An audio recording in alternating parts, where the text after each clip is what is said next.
Je vous invite à suivre mon émission qui est La cause des conflits dans les foyers. Qui passe tous les jeudis à partir de 12h30. Je vous invite à cette émission. Dieu vous bénisse. Shalom.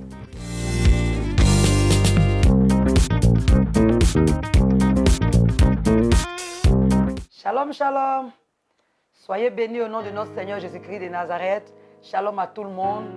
Shalom à mes enfants spirituels. Shalom à la Meï Bethel. Shalom à toutes mes sœurs. Shalom à tous mes frères. Shalom à tous mes papas. Shalom à tout le monde. Que le Seigneur vous bénisse. C'est encore la prophétesse Oku Antoinette Déborah de la mission évangélique internationale Bethel. Nous nous retrouvons pour notre rendez-vous hebdomadaire. Nous sommes encore aujourd'hui jeudi. Nous nous retrouvons pour le thème qui est les causes des conflits dans le foyer, si on veut dire dans le mariage, ou en amour, les causes des conflits. C'est-à-dire que qu'est-ce qui est à la base des problèmes dans les couples? C'est ce que depuis un moment nous sommes en train d'étayer. Donc je vais dire shalom à tout le monde, je vais bénir le nom du Seigneur pour tout le monde.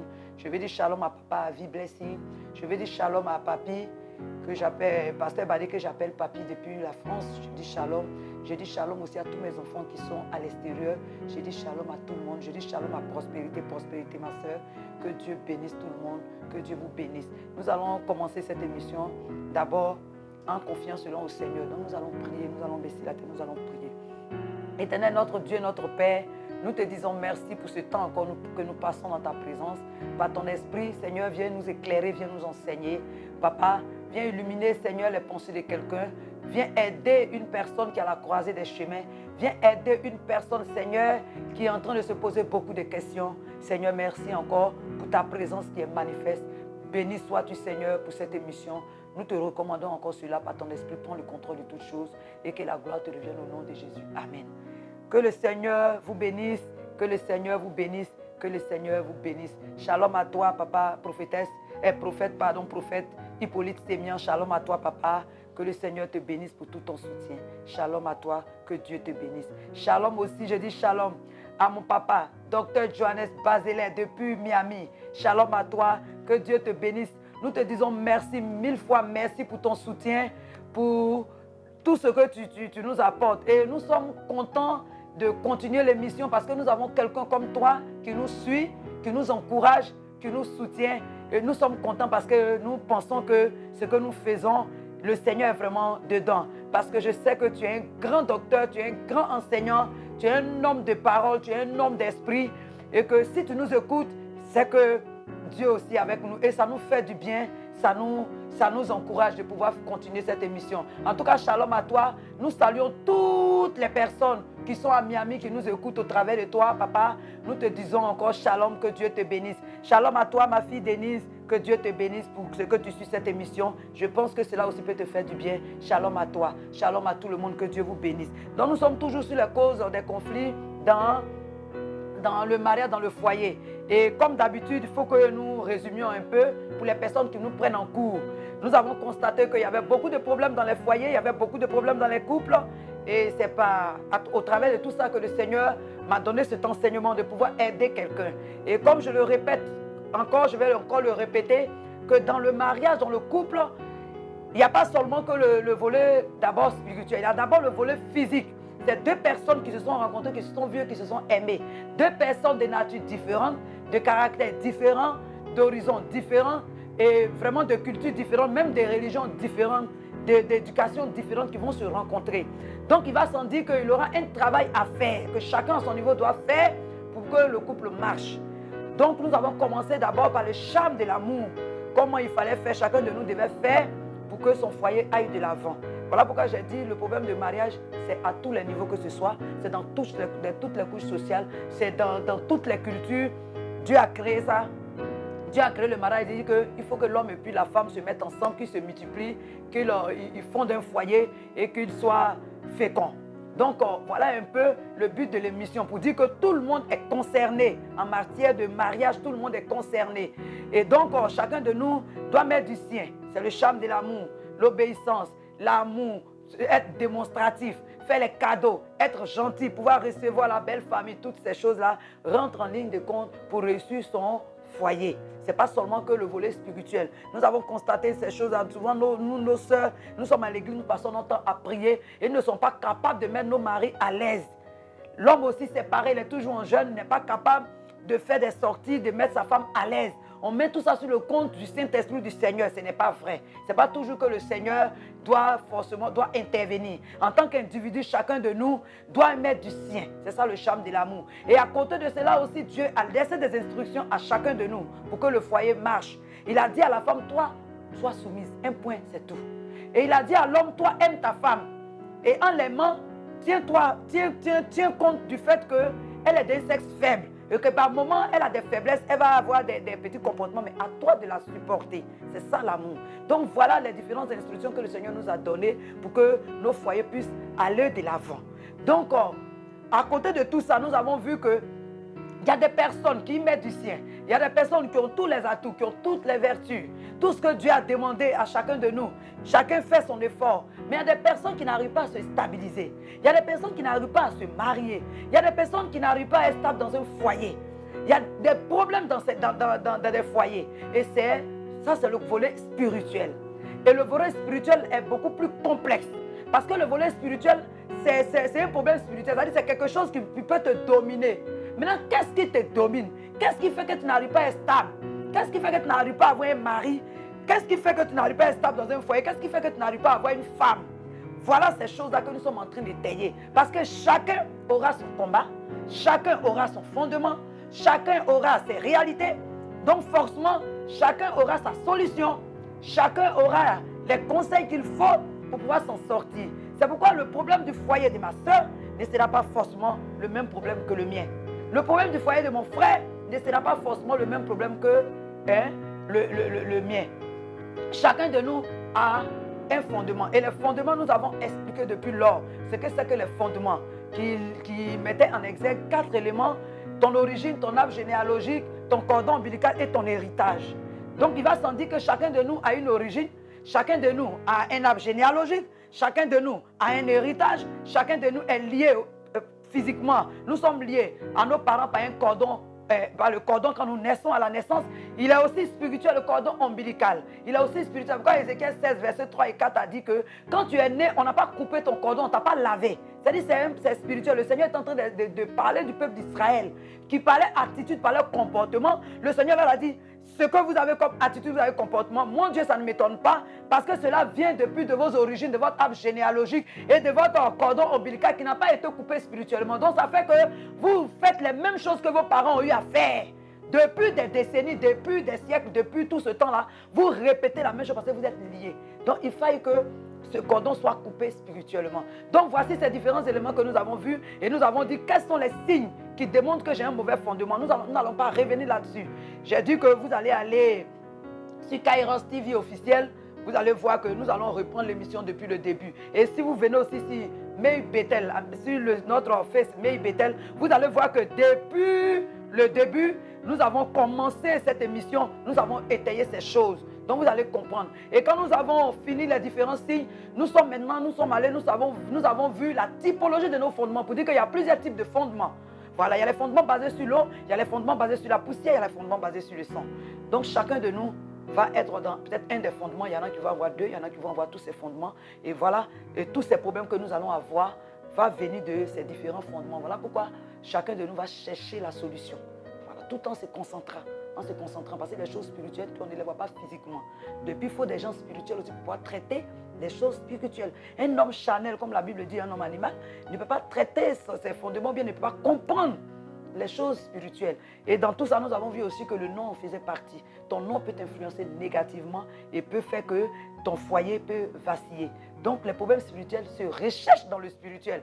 Et nous sommes allés petit à petit, jusqu'au jeudi dernier où nous avons nous avons posé la question pour dire pourquoi nous devons détruire ces différents fondements. Pourquoi? Et nous avons dit que nous devons les détruire parce que d'abord à l'origine, le trône de Dieu se repose sur la justice et l'équité, Psaume 89, verset 15. Donc en suivant Dieu, normalement, nous devons être des gens droits, des gens justes. En tant qu'être humain, nous devons marcher selon la justice de Dieu, la vérité de Dieu. Mais nous avons constaté que la droiture a été renversée par la fausseté, par le mensonge, et cela va entraîner la rébellion. Quand nous parlons de fausseté et de mensonge, ça veut dire que nos parents sont allés troquer le vrai Dieu, contre les faux dieux, contre le vrai Dieu, avec le vrai Dieu. Et ils sont allés maintenant adorer les eaux, les forêts, ils sont allés adorer beaucoup d'autres choses. Donc ça fait que la droiture a disparu. La vérité, la justice a disparu. Et maintenant c'est le mensonge. Et cela va entraîner beaucoup de problèmes dans nos vies. Et nous avons dit que par la sagesse de Dieu, qui est source de puissance, elle nous procure l'énergie spirituelle nécessaire pour engager un combat spirituel victorieux. Et nous avons vu ces passages-là aussi selon Ésaïe 1, verset 26, qui nous dit que normalement, il nous faut des juges. Il nous faut des juges pour pouvoir encore enseigner le peuple, pour que le peuple puisse revenir au Seigneur comme avant, pour pouvoir voir la main de Dieu se manifester. Et j'ai dit que les juges dont il s'agit de nous. De nous les enseignants, de nous les pasteurs, de nous les prophètes, de tous les sacrificateurs, que le Seigneur se choisit pour pouvoir éclairer le peuple dans la vérité, pour pouvoir conduire le peuple dans la vérité, pour que l'esprit des gens soit ouvert, pour qu'ils réalisent où se trouve leur combat, à quel niveau se trouve leur combat et qu'est-ce qu'ils doivent faire. Parce que nous avons constaté qu'il y a des problèmes dans les couples, il y a des problèmes dans les foyers, que ce soit dans le monde, que ce soit à l'église, que ce soit au plus haut niveau, à tous les niveaux que ce soit, il y a problème. Et qu'est-ce qui se passe? Donc voilà un peu, même dans la maison de Dieu. Donc il faut que les gens soient éclairés par les juges que nous sommes, leur dire la vérité, leur enseigner ce que la parole dit, pour que chacun puisse marcher selon cette parole et non rester dans les complaisances ou bien contenter les personnes. Ça, j'ai dit ça la fois dernière, je ne vais pas revenir là-dessus. Les gens ont besoin de la vérité parce que le trône de Dieu est basé sur la justice et la vérité. Et les gens qui viennent à l'église ont besoin de connaître la vérité pour que leur vie change, pour que les situations changent. Comme l'adage païen peut le dire, la vérité souvent fait mal. Mais quand on s'assoit et qu'on réfléchit, on dit ce qui est bon dans cette vérité. Quand on la suit, nous voyons notre vie transformée. Donc, la vérité fait mal quand nous ne sommes pas transformés, quand nous ne sommes pas illuminés par la parole de Dieu. Sinon, la vérité ne doit pas nous faire mal. Parce que nous sommes des enfants de vérité. Si nous sommes des enfants de vérité et que nous marchons dans la vérité, ces choses-là ne doivent pas nous affecter.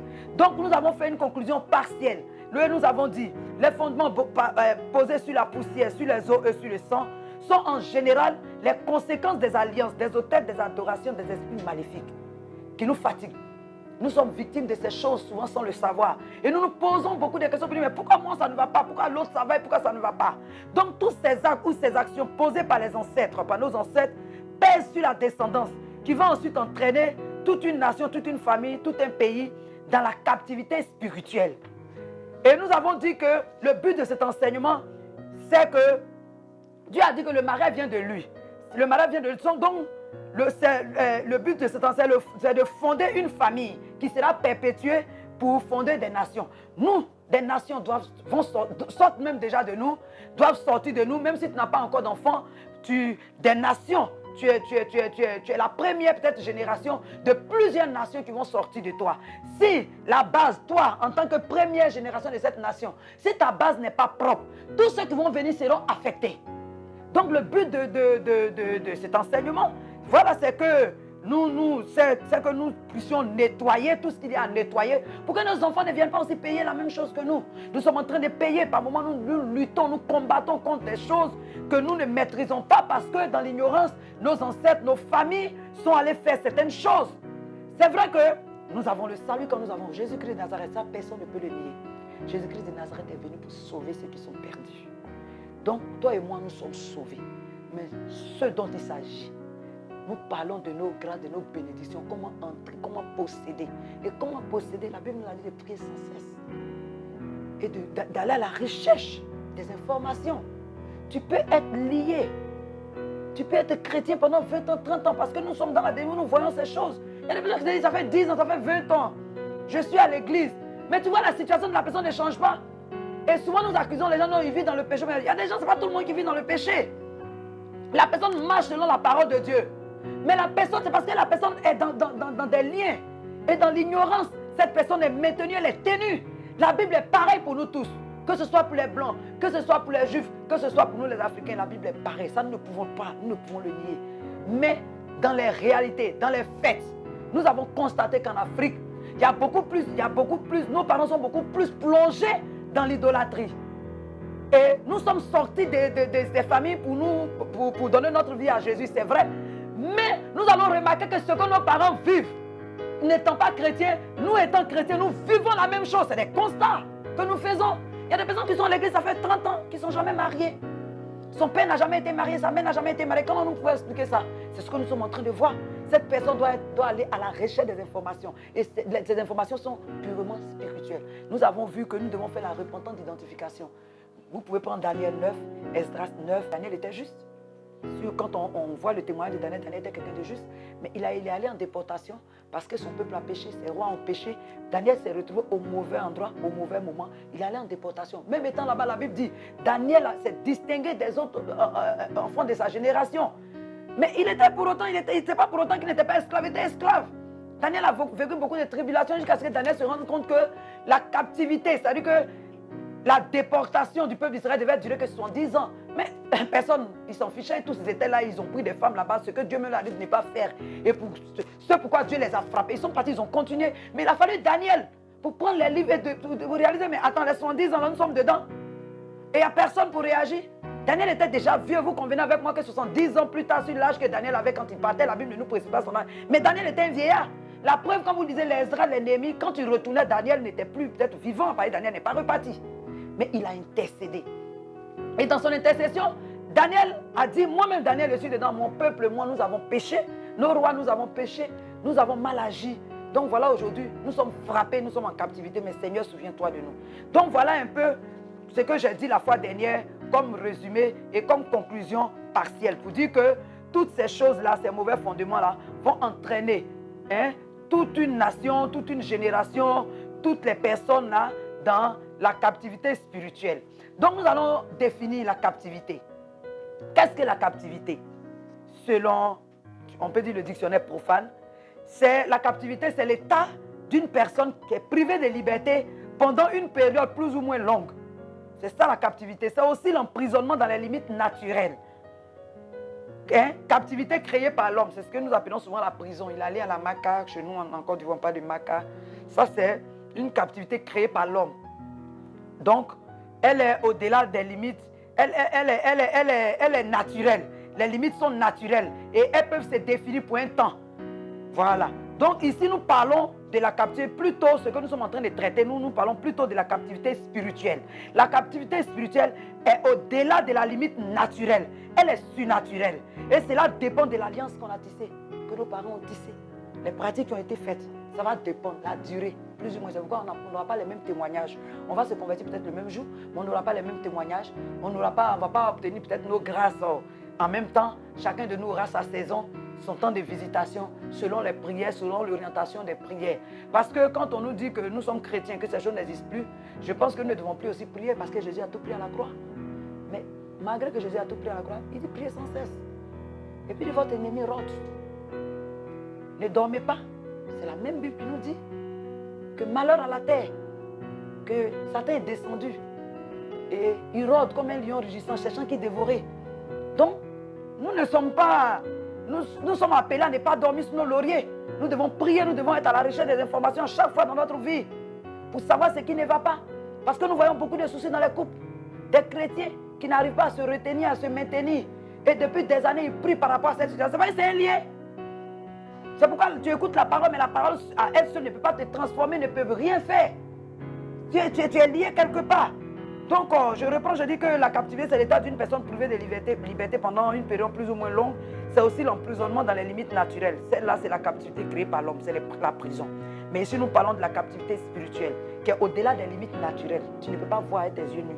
Au-delà des limites naturelles et surnaturelles.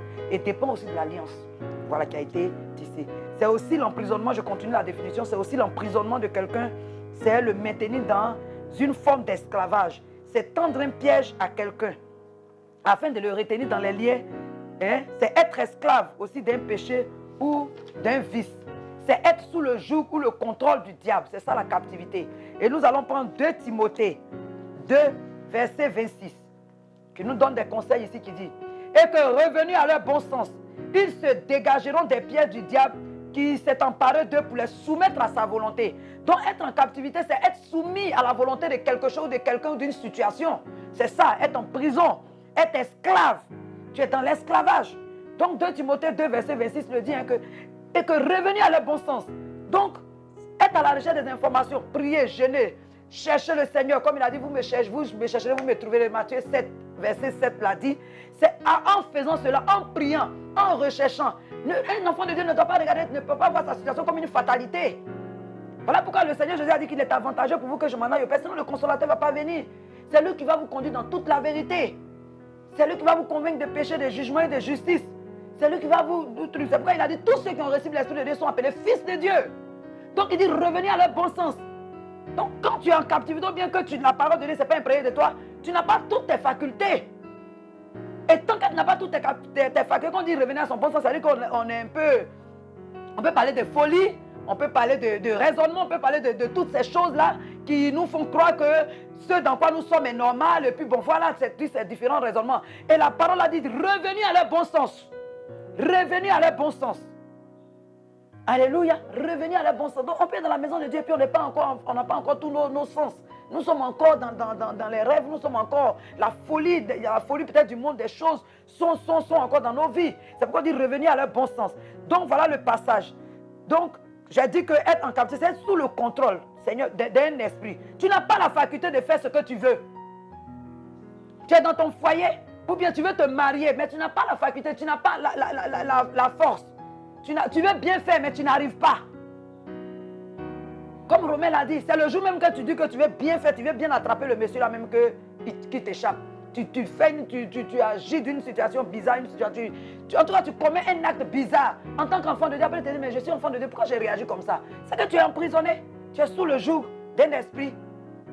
Donc je continue pour dire que la captivité physique est celle qui consiste à mettre quelqu'un en prison pour une faute qu'il a commise ou il n'a pas commis, à des innocents aussi en prison, mais qui est limitée.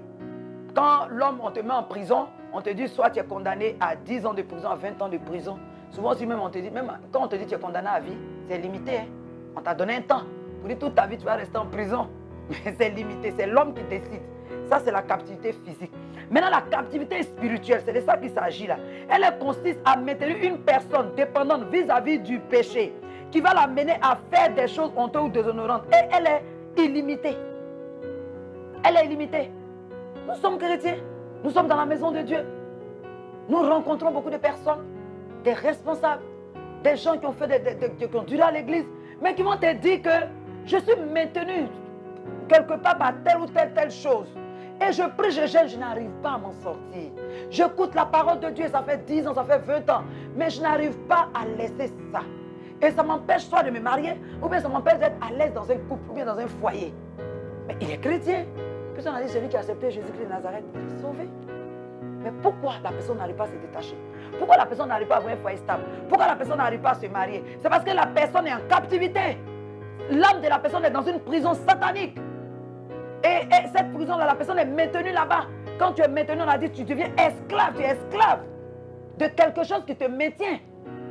Suite aux alliances, aux adorations, la chose te domine. La chose te contrôle, la chose te dicte. C'est qu'elle veut que tu fasses. Si cette chose-là, c'est là pour dire que sois insoumise à ton mari. Tu connais la vérité, tu connais la parole. Mais tu ne peux pas t'empêcher quand ton mari parle, il faut que tu réagisses. Et c'est quand tu finis, tu te rends compte que, mais pourquoi j'ai fait ça? Mais pourtant tu es chrétien, tu connais la vérité. Donc, il s'agit de la captivité spirituelle, elle est illimitée. Et nous avons 4 types de captivité que nous allons étayer doucement, pour que chacun puisse comprendre. Et les 4 types de captivité sont la captivité sélective. Dans sélective, il y a sélection. Il y a la captivité partielle. Il y a la captivité collective. Il y a la captivité individuelle.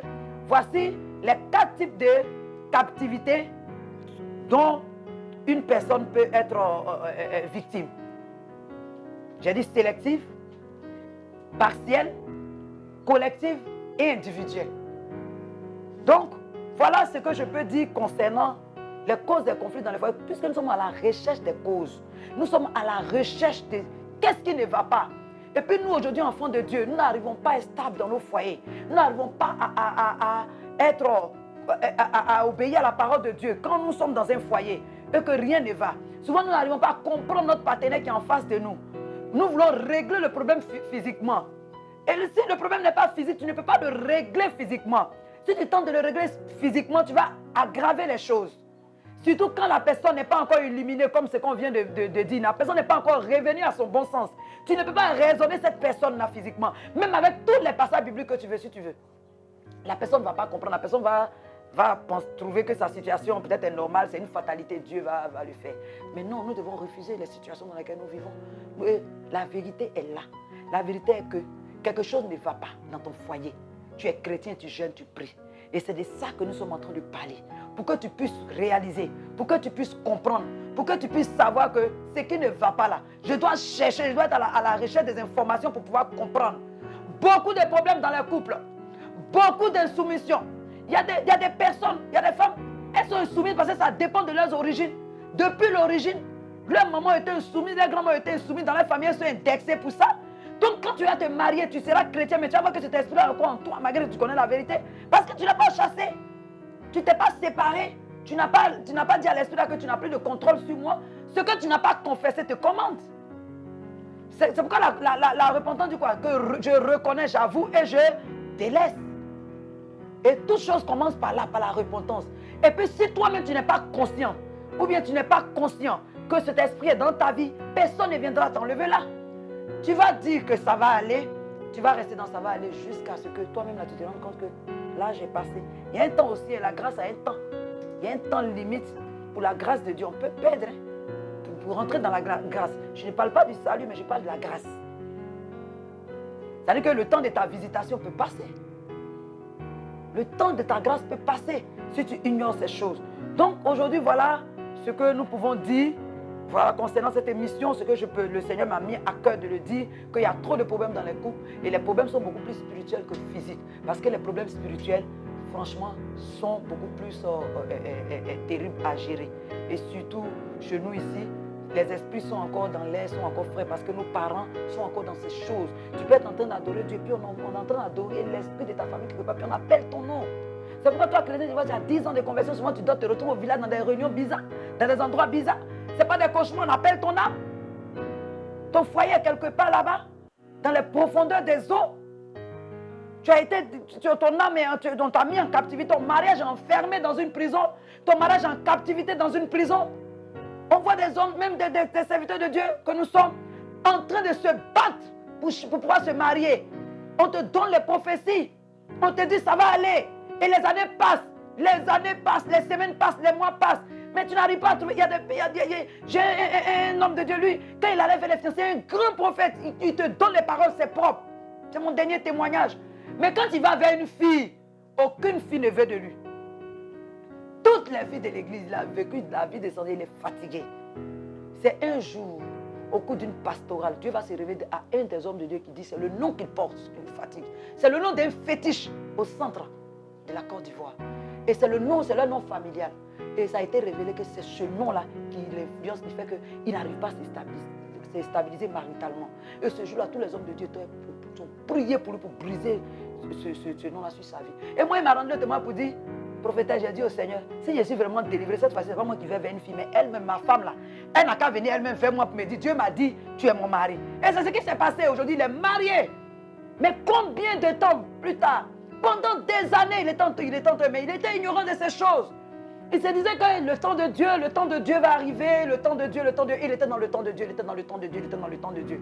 Mais il a fallu que le Seigneur révèle. Et ce n'était pas un homme de Dieu, c'est mon frère à moi, je vous donne le témoignage d'un frère que Dieu utilise, que j'aime bien. Mais c'est un témoignage palpable. Il servait le Seigneur, mais il n'arrivait pas à se marier. C'était difficile. Donc c'est les choses que nous vivons. Donc je vais dire merci au Seigneur pour ce temps que nous avons passé dans sa présence.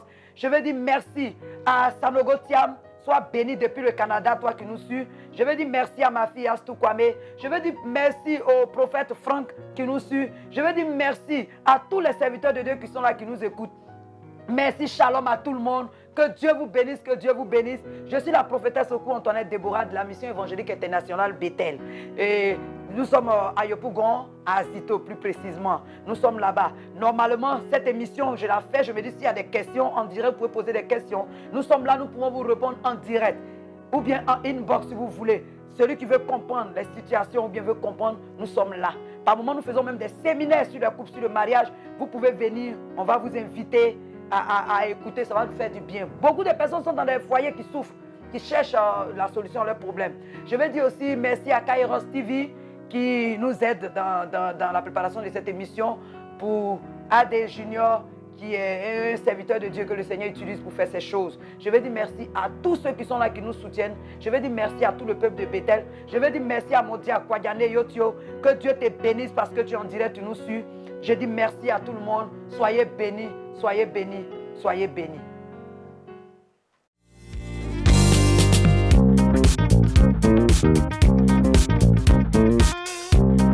Je vous invite à suivre mon émission qui est La cause des conflits dans les foyers. Il passe tous les jeudis à partir de 12h30. Je vous invite à cette émission. Dieu vous bénisse. Shalom.